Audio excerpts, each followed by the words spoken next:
నా purpose of politics రాజకీయాల్లోకి వచ్చానంటే అసాంఘిక శక్తులు, రాజ్యాంగేతర శక్తులు, రాజ్యాలేని సామాన్యుల్ని కష్టపెడుతుంటే కులాలకి మతాలకి అతీతంగా వారికి అండగా నిలబడటానికి జనసేన పార్టీ పెట్టాను.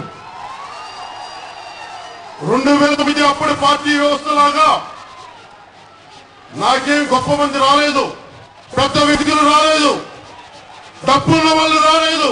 నా చుట్టూ నమ్మింది నా అభిమానులు నమ్మారు, నా యువత నమ్మింది. జనసేన పార్టీ టీనేజర్ల పార్టీ, యువత పార్టీ ఈ తరమే తరాన్ని శాసించి తీరుతుంది.